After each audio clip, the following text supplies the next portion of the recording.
BPL এর 12তম আসর এবার সিলেটে শুরু হচ্ছে আরও 5 দিন পরে, কিন্তু তার আগেই রাজশাহী ওয়ারিয়র্স এক মধুর সমস্যায় পড়েছে। রাজশাহী ওয়ারিয়র্সের কোচ হান্নান সরকারের উপরে দায়িত্ব দেওয়া হয়েছে ক্যাপ্টেন নিয়োগের জন্য, কিন্তু হান্নান সরকার তিনি এক বড় চ্যালেঞ্জের মুখোমুখি হয়েছে এক্ষেত্রে ক্যাপ্টেন নিয়োগের ক্ষেত্রে। কাকে তিনি ক্যাপ্টেন হিসেবে সিলেক্ট করবেন? কেননা রাজশাহী ওয়ারিয়র্সে রয়েছে অভিজ্ঞ মুশফিকুর রহিম, নাজমুল হোসেন শান্ত রয়েছে, এমনকি আকবর, সবাই প্রমাণিত অধিনায়ক। তাই বলা যায় অধিনায়কত্বের বিবেচনায় একটা মধুর সমস্যার ভিতরে পড়েছে এই মুহূর্তে হান্নান সরকার। রাজশাহী ওয়ারিয়র্সের টিম ম্যানেজমেন্ট থেকে শুরু করে সকলেই দায়িত্ব প্রদান করেছে হান্নান সরকারের উপরে, অর্থাৎ তাকেই অধিনায়ক বেছে নিতে হবে।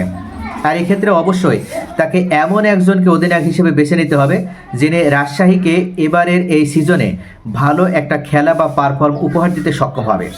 যদি মুশফিকুর রহিমকে নেওয়া হয় তাহলে সেক্ষেত্রে অভিজ্ঞতার দিক থেকে বড় একটা ফ্যাসিলিটি তৈরি হবে, কেননা মুশফিক বাংলাদেশের এই মুহূর্তে এমন একজন ক্রিকেটার যার অভিজ্ঞতার ঝুলি সব থেকে বেশি। অর্থাৎ এবারের বিপিএলে মুশফিকুর রহিম এবং মাহমুদুল্লাহ রিয়াদ ছাড়া আর অভিজ্ঞতা সম্পন্ন তেমন কোনো ক্রিকেটার নেই। পঞ্চ পাণ্ডবদের ভিতরে আর এই দুইজনকেই এখন ক্রিকেটের মাঠে দেখা যায়। তাই এক্ষেত্রে মুশফিকুর রহিম কিন্তু সব থেকে বড় একটা চয়েস হতে পারে বা সব থেকে বড় একটা বাজি হতে পারে হান্নান সরকারের জন্য। কিন্তু আরেকজন নাজমুল হোসেন শান্ত, তিনিও কি কম যান? একসময় জাতীয় দলের ক্যাপ্টেন হিসেবে দায়িত্ব পালন করা নাজমুল হোসেন শান্ত তিনি সব দিক থেকেই কিন্তু যোগ্য। তাই নাজমুল হোসেন শান্তকেও ক্যাপ্টেন হিসেবে নেওয়া যায়। তবে মুশফিককে বাদ দিয়ে নাজমুল হোসেন শান্তকে ক্যাপ্টেন নেওয়াটা কতটা যুক্তিযুক্ত হবে? আমরা যদি পারফর্মের দিক থেকে বিবেচনা করি তাহলে টি-20 ক্রিকেটের নাজমুল হোসেন শান্ত কিন্তু ততটা গ্রহণযোগ্য একজন ক্রিকেটার নয়।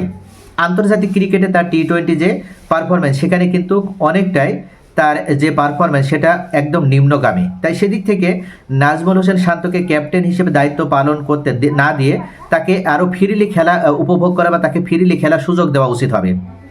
তবে আকবর আলী এক্ষেত্রে বড় চয়েস হতে পারে, কেননা আকবর আলী এনসিএলে ইতিমধ্যে তিনি পরীক্ষিত।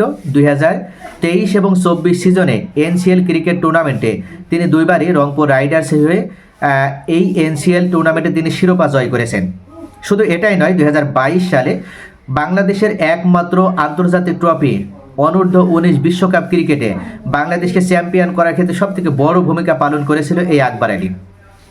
তাই সব দিক থেকে আকবর আলী ক্যাপ্টেন হিসেবে দায়িত্ব পালন করার ক্ষেত্রে যে সব থেকে এগিয়ে, এটাও কিন্তু এক প্রকার এক বাক্যে সকলেই মেনে নেবে।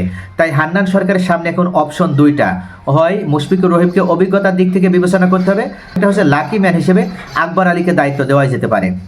তবে এখন এটাই দেখার বিষয় যে শেষ পর্যন্ত হান্নান সরকার কাকে ক্যাপ্টেন হিসেবে দলের দায়িত্ব প্রদান করছেন।